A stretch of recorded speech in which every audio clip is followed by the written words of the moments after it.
La lance brisée, nous sommes en 1954, Broken Lance, pour une fois le titre français est fidèle, est réalisé par Édouard Dmytryk. Alors, Édouard Dmytryk, c'est une énorme carrière où il y a de tout. De très bons films, très bons westerns comme celui-ci, remarquables westerns comme L'homme au colte d'or, qui va tourner 5 ans plus tard, des films de guerre, Le bal des maudits, des polars, de tout, absolument de tout. Le meilleur et le moins bon. Ça commence à l'RKO et il va d'une firme à une autre. Mais c'est un très bon technicien et ça se sent quand on voit ses films. Alors, il y a tout de même une espèce de formidable originalité qu'il faut bien dire dès le début, je pense, en ce qui concerne La lance brisée. Si par hasard vous avez vu La maison des étrangers de Józef Helmankiewicz, si vous ne l'avez pas vu, je me permets de vous conseiller de le voir un jour, qui a été tourné en 1949, intuitivement, dans votre inconscient, vous vous dites peut-être, en voyant La lance brisée, tiens, ça me rappelle quelque chose. Et vous avez parfaitement raison. Parce qu'il va y avoir une succession de remakes, officieux ou non, de La maison des étrangers, et c'est un phénomène très curieux. Bon, et qui est rare à la Fox, qui produit La lance brisée. C'était une habitude, ça on sait très bien, à la Warner. À la Warner Bros., quand il y avait un sujet qui était bien, qui se passait par exemple, je ne sais pas, chez les camionneurs, on faisait un remake 3 ans après, ça se passait dans les types qui montaient en ligne les fils électriques, ensuite c'était les mineurs, ensuite ça devenait un western. C'était une habitude à la Warner. Très rarement, beaucoup plus rapidement à la Fox, qui se voulait un studio peut-être plus riche pour l'achat des scénarios, peut-être. Bon, on reprend. En 1949, Józef Helmankiewicz tourne La maison des étrangers. Le film a comme interprète Richard Comte, Susan Hayward, le Sir Adler, etc. C'est un scénario de Philippe Jordan, d'après le roman de Jérôme Weidman. Philippe Jordan, on le sait, il y a des malentendus. Il est de bon ton de dire qu'il n'a jamais rien écrit, qui servait en fait de prête-nom, pour employer le terme de la version française du titre du film de Martin Ritt, de prête-nom pour les scénaristes qui étaient victimes de la liste noire. Donc ils ne pouvaient pas écrire sous leur vrai nom, donc ils continuaient à écrire, et Philippe Jordan leur servait de prête-nom, donc leur touchait une partie d'argent, et devait leur je pense, les rétribuer en échange, du moins, espérons. Mais il n'a en tout cas pas, ça on l'a dit souvent, ça a été prouvé, notamment Bertrand Tavernier s'en est beaucoup occupé, il n'a pas écrit tous les scénarios au générique des films au générique desquels il est. Bon, ça on le sait aujourd'hui. Bon. Là en tout cas, on revient, La maison des étrangers, Philippe Jordan. Qu'est-ce qui va se passer? C'est que 5 ans plus tard, on tourne à La lance brisée. La lance brisée est en fait le remake westernien de La maison des étrangers. Alors, il n'y a plus un problème avec Edward G. Robinson, c'est Spencer Tracy, mais c'est tout de même le même thème. Un fils fidèle à son père, les autres qui sont une bande de canailles, c'est ce que vous voyez ici avec Widmark étant cette fois-ci du mauvais côté de la barrière. Donc, en revanche, au générique, on voit scénario de Richard Murphy, ensuite sera d'ailleurs réalisateur, d'après l'histoire de Philippe Jordan. L'auteur du roman, Jérôme Weidman, on n'en parle plus du tout. Il a disparu celui-là. Et c'est Jordan qui est crédité comme auteur de l'histoire, comme s'il avait tout fait. Ensuite, il va y avoir un remake fait pour la télévision, 2 ans après, pas longtemps, en 1956, pour la série des 20th Century Fox Hour, qui sont en fait des versions en 50 minutes de films très connus de la Fox. On les tourne à tout petit budget. C'est comme ça que, par exemple, John Bram a tourné une version de Laura, de Preminger. Une version donc condensée en 50 minutes. Alors là, cette version-là s'appelle The Last Patriarch, le dernier patriarche. C'est Lewis Allen qui réalise, et il y a notamment Vince Edwards et John Cassavetes. Alors là, Jérôme Weidman est crédité, curieusement. c'est pas fini. En 61 est tourné un film qui s'appelle The Big Show, réalisé par Janet B. Clarke, avec Esther Williams, Cliff Robertson, qui se passe dans les milieux du cirque. Alors là, plus du tout, plus personne n'est crédité, ni Jordan, ni Jerome Weinman. Et c'est tout de même très curieux de voir à quel point, dans une société cinématographique, et dans un monde cinématographique, on fait attention aux droits d'auteur. Les droits des romanciers, ils apparaissent un moment, ensuite ils disparaissent. Alors est-ce que, ça j'avoue je l'ignore complètement, est-ce qu'on continue en douce pour éviter des procès? On sait très bien à quel point les procès aux États-Unis sont redoutablement chers, si on les perd. Est-ce qu'on continue à rétribuer en douce l'auteur sans le créditer au générique? C'est possible, pour éviter d'avoir des génériques trop longs. Bon, mais enfin... Alors, revenons à La Lance brisée. La Lance brisée est un film qui est très réussi. Édouard Dmytryk, on l'a vu un peu tout à l'heure, connaît parfaitement bien son métier. Il utilise ici remarquablement le cinémascope. Alors, la carrière de Dmytryk est évidemment entachée par un problème lié au macartisme. Au moment de la chasse aux sorcières, Édouard Dmytryk fait partie des 10 d'Hollywood, ceux qui ont été condamnés. Par rentrer dans tout le problème du macartisme et de la chasse aux sorcières, c'était extrêmement compliqué. Il faut se remettre dans l'Amérique de la fin des années 40, du début des années 50. L'Amérique a gagné la Seconde Guerre mondiale, s'est débarrassée de l'ennemi nazi, s'est débarrassée de l'impérialisme japonais, avec l'aide de la Russie, des Russes. Staline était l'allié. Dès que la guerre est terminée, Staline va devenir l'ennemi. Parce que Staline a des volontés expansionnistes que l'on connaît et qu'il n'a absolument pas envie de respecter en quoi que ce soit les accords de Yalta. Il a envie de mettre la main sur tout ce qu'il peut de l'Europe de l'Est, ce qu'il fait d'ailleurs.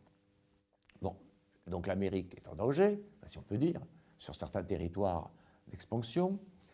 L'Amérique était persuadée qu'avec la bombe atomique, celle qu'ils avaient jetée sur Hiroshima et Nagasaki, ils détenaient le feu de Dieu, la puissance terrible, et ils découvrent bientôt, en quelques années, qu'il y a eu des traîtres, si on peut dire, et que les Russes vont avoir, eux aussi, la bombe atomique. Alors, d'un côté, on dit c'est formidable, si tout le monde a la bombe atomique, personne ne va s'en servir. Peut-être.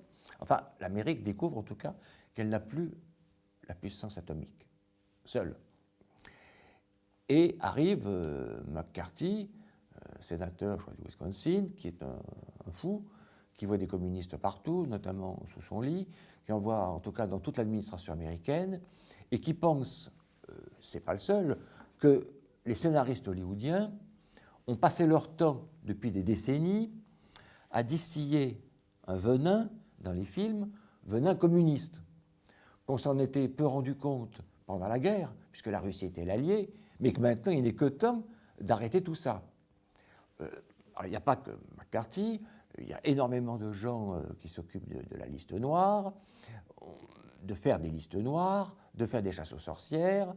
On défère devant des espèces de tribunaux le malheureux Louis B. Mayer parce qu'il a tourné Song of Russia avec Robert Taylor, où on voyait de sympathiques Russes en train de chanter sur des tracteurs. On défère Jack Warner parce qu'il a tourné Mission to Moscow, qui en effet sur un plan historique est une distorsion totale de la vérité, puisqu'il justifie le procès Tukhachevski et en indiquant que les Tukhachevski et les officiers qui ont été passés en jugement étaient en fait à la solde de Trotsky et des nazis. Tout ça étant mis dans le même sac. Donc il y a une distorsion historique et McCarthy en profite. Et il y a donc des gens qui sont déférés devant les tribunaux. Il y a les 10 d'Hollywood et Édouard de Dmytryk. Alors revenons. Édouard de Dmytryk fait partie des 10 d'Hollywood. Il ne craque pas, il ne dénonce personne, dans un premier temps. Il fait 6 mois de prison, je crois. Bon, 6 mois de prison, c'est tout de même jamais agréable pour qui que ce soit. Même si ce n'était pas à Saint-Quentin ni à Sing Sing. Et au bout de 6 mois, il craque. Il y en a qui n'ont pas craqué du tout, qui ont dénoncé, bien obligé de rappeler l'histoire de Kazan, qui ont dénoncé tout de suite, sans être en danger eux. Bon, Dmitrik, il a fait 6 mois de prison, il dit que ça suffit. Il dit que s'il a eu des velléités communistes ou pro-communistes à un moment, il ne les a plus, que déjà depuis 1936, il avait compris qu'il y avait des problèmes, que le pacte de non-agression signé par Ribbentrop et Molotov lui avait fait comprendre que l'URSS ne pouvait pas être un allié sérieux très longtemps, et il devient à son tour un délateur. Il a parfois été de bon ton de dire que du coup, dans ses films, il apparaissait une espèce de velléité, de délation. C'est en tout cas vrai chez Kazan, ça absolument. Dans le cas du Dmitrik, c'est pas vrai du tout, enfin c'est en tout cas pas évident du tout. Et alors, en aucun cas, dans La Lance brisée, qui est un western tout à fait classique, avec un patriarche, c'est Spencer Tracy, sa femme, Cathy Jurado. De l'autre côté, des enfants, enfin une famille recomposée, on dirait aujourd'hui, avec un qui est sympathique, l'autre qui ne l'est pas. Bon, donc c'est, disons, un western classique, carré, fait pour utiliser le cinémascope, qui était, rappelons-le, en 1954, hein, la spécialité de la Fox. La Fox avait lancé le cinémascope avec La Tunique, un an plus tôt, et le cinémascope était fait à ce moment-là pour ramener au cinéma les spectateurs qui étaient installés tranquillement devant leur télévision, la plupart du temps en noir et blanc, et voyaient n'importe quoi. Donc on s'est dit à ce moment-là que le seul moyen de les ramener au cinéma, c'était de leur offrir ce que la télévision ne pouvait pas leur offrir. Il y avait 3 choses qu'on pouvait leur offrir. C'était le cinémascope, c'est le grand écran. C'était le cinérama, c'est 3 écrans. Et c'est le relief, comme ça. Bon, le relief, on sait, n'a pas vécu très longtemps, même s'il réapparaît aujourd'hui, s'il renaît de ses cendres, je ne sais pas pour combien de temps, ce n'est pas notre problème. Aujourd'hui, le cinérama s'est arrêté parce que c'était trop compliqué. Il y avait en plus les franges d'interférence entre la partie de gauche, la partie centrale, et entre la partie centrale et la partie de droite, qui était très gênante. Il suffisait qu'il y ait un instant où on voyait des franges. Et le cinémascope, lui, a continué parce que même si, je crois que c'est Fritz Lang qui disait que c'était fait uniquement pour cadrer des serpents, c'est en tout cas un format qui est très agréable, c'est en tout cas ce qu'on voit dans La Lance brisée, qui en effet, lui aussi, un western tout à fait agréable, mais très sérieux, qui pose en même temps, peut-être plus sérieux qu'on ne pense, pose les problèmes des héritages dans ce Far West, où rien n'est facile, pose le problème des Indiens. Spencer Tracy s'est remarié à quelqu'un qui n'est pas une blanche. On a une distribution superbe. Bon, le patriarche, c'est Spencer Tracy qui continue une carrière éblouissante, une carrière jalonnée de chefs-d'œuvre. On ne va pas perdre son temps à les nommer, de Fury à La Dernière Fanfare, de Fritz Lang à John Ford. C'est une carrière absolument formidable. Et autour de lui, alors il y a les deux, on va dire les 2 jeunes disons de la Fox, ces 2 d'ailleurs qu'on voit dans Okinawa, ils ne sont pas ensemble d'Okinawa, mais Robert Wagner, c'est le bon, et Richard Widmark, qui avait débuté à la Fox, dirigé par Henry Hathaway dans Le Carrefour de la Mort, où il jouait le très très très très méchant Tommy Udo, celui qui rigolait tout le temps et qui jetait la malheureuse Margaret Wycherly dans l'escalier. Et auprès d'eux, il y a naturellement Cathy Jurado, ça c'est très intéressant parce que c'est un personnage qui n'est pas blanc. Donc Spencer Tracy a épousé, je le redis une fois de plus, que ça c'est important dans le scénario, épouser une femme qui n'est pas une blanche. D'où d'ailleurs le problème dans le film.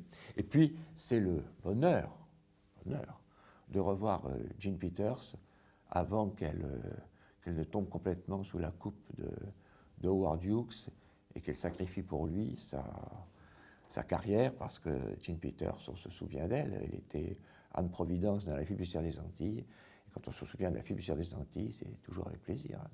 Donc c'est loin d'être un western de série B, c'est pas du tout un western de série B, c'est un western cher, un western qui a coûté cher à la Fox, donc c'est un western qu'on aurait tort de ne pas prendre au sérieux.